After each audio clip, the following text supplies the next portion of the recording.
ಸ್ನೇಹಿತರೆ, ಉತ್ತರ ಕನ್ನಡ ಜಿಲ್ಲೆಯ ಹೊನ್ನಾವರ ತಾಲೂಕಿನ ನಮ್ಮೂರು ಕರ್ಕಿಯಲ್ಲಿ ಭಂಡಾರಿ ಮನೆತನದವರು ಅನೇಕ ವರ್ಷಗಳಿಂದ ನೂರಾರು ಗಣಪತಿ ಮೂರ್ತಿಗಳನ್ನು ಮಾಡುವ ಕಾಯಕವನ್ನು ಮುಂದುವರಿಸಿಕೊಂಡು ಬರುತ್ತಿದ್ದಾರೆ.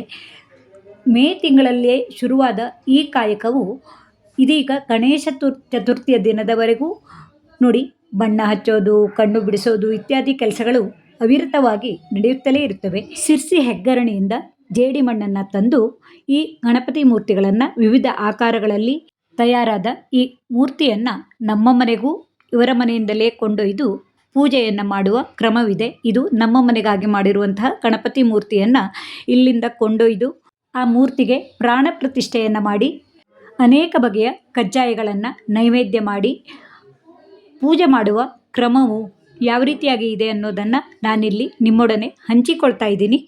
ಹಿಂದಿನ ವಿಡಿಯೋದಲ್ಲಿ ಯಾವ ರೀತಿಯಾದ ಗಣಪತಿ ಮೂರ್ತಿಗಳನ್ನು ಮಾಡಿದ್ದಾರೆ ಅನ್ನೋದನ್ನು ಹಂಚಿಕೊಂಡಿದ್ದೆ. ಇದೀಗ ಈ ಭಂಡಾರಿ ಮನೆಯವರಲ್ಲಿ ತಯಾರಾದ ಗಣಪತಿ ಮೂರ್ತಿಗಳನ್ನು ತಾವು ನೋಡಬಹುದು. ಅನೇಕ ಬಗೆಯ ಆಕಾರಗಳಲ್ಲಿ ನೋಡಿ, ಸಿಯಾಳದಂತೆ ಕಾಣುವಂತೆ ವಡೆ, ನಮ್ಮೂರಿನಲ್ಲಿ ಮಾಡುವ ವಿಶೇಷದ ವಡೆ ದಳ್ಳೆ, ಹೀಗೆ ಅನೇಕ ರೀತಿಯ ಗಣಪತಿ ಮೂರ್ತಿಗಳನ್ನು ಮಾಡುವ ಇವರ ಕಲೆಯನ್ನು ಮೆಚ್ಚಿ ಭಕ್ತರ ಮನೆಗೆ ಕೊಂಡೊಯ್ಯುವ ಮೊದಲು ಜನಜಾತ್ರೆಯೇ ಇಲ್ಲಿ ಪ್ರತಿದಿನ ಸೇರಿರುತ್ತದೆ. ಒಂದೊಂದು ಮನೆಯಲ್ಲಿ ನೂರಾರು ಗಣಪತಿಗಳನ್ನು ಮಾಡುವ ಇವರಿಗೆಲ್ಲ ನಿಮ್ಮ ಪ್ರೋತ್ಸಾಹವನ್ನು ನೋಡಿ ಖುಷಿಯಾಗಿ ಈ ಮೂಲಕ ಧನ್ಯವಾದಗಳನ್ನು ಸಮರ್ಪಿಸ್ತಾ ಇದ್ದೀನಿ. ನಮ್ಮ ಮನೆಗಾಗಿ ತಯಾರಿಸಿದ ಗಣಪನ ಮೂರ್ತಿಯನ್ನು ಇಲ್ಲಿಂದ ಯಾವ ರೀತಿಯಾಗಿ ಕೊಂಡೊಯ್ದು ಪ್ರಾಣ ಪ್ರತಿಷ್ಠೆಗಾಗಿ ಕೂರಿಸಿದ್ದಾರೆ ಅನ್ನೋದನ್ನು ಸಹ ನೋಡೋಣ ಬನ್ನಿ.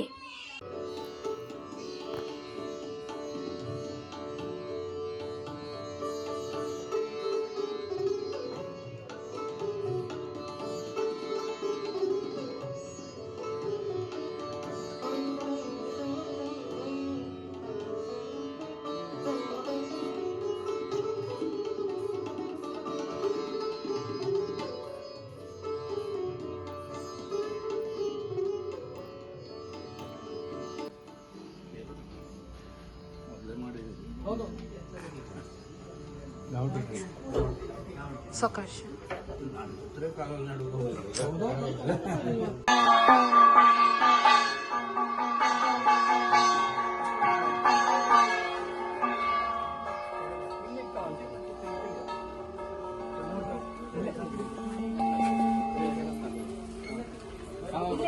ತಲೆ ಸರಿಯಾಗಲ್ಲ.